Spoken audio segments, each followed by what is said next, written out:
volunteers are the lifeblood of our organization.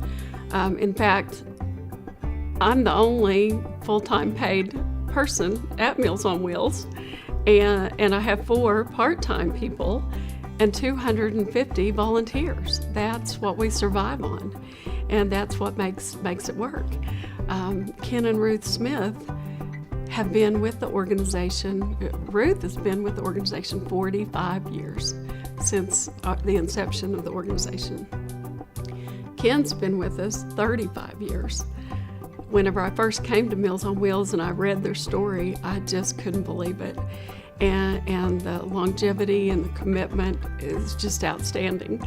So I thought I had to nominate them.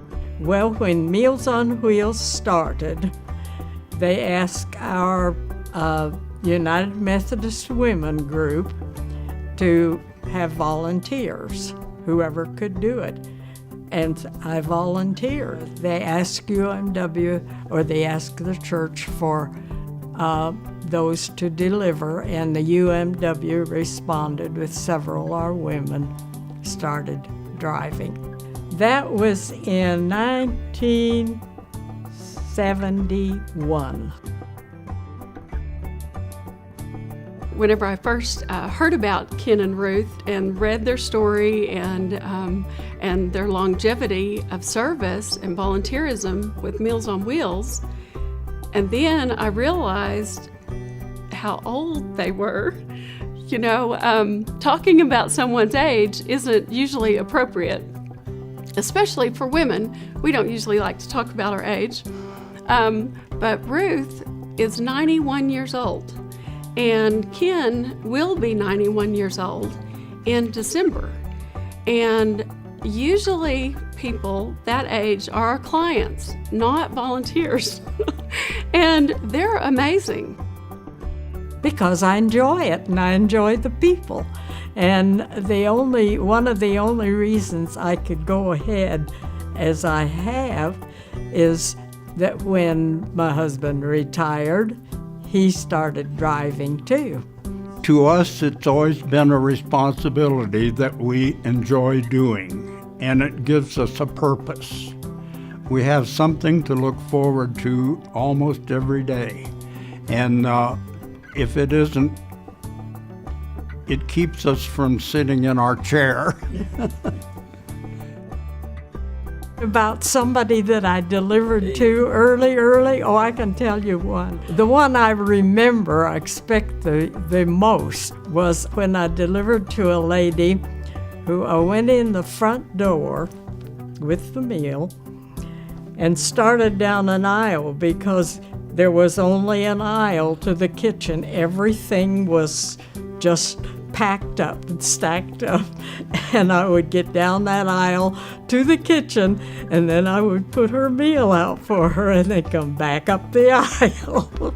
Ruth didn't tell you about the man that I used to take, and every time I took the meal in, he would say, "Sit down, I'm going to give the prayer."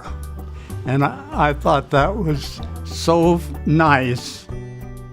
Mr. Penny, of course, was someone that I looked up to. His stores were Christian stores, and he wanted to help people.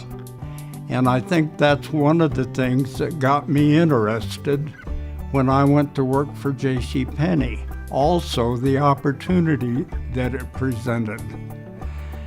And I think through all the years of all the young people that I had work for me, starting in high school when they were in school and came in and worked part-time, I think they developed that same type of feeling that we need to help others, serve others, and just like in our community, if it's working for United Way or Salvation Army, Meals on Wheels, many of those ideas, I think, maybe started with my dad. He was the one that kind of gave me the way to go.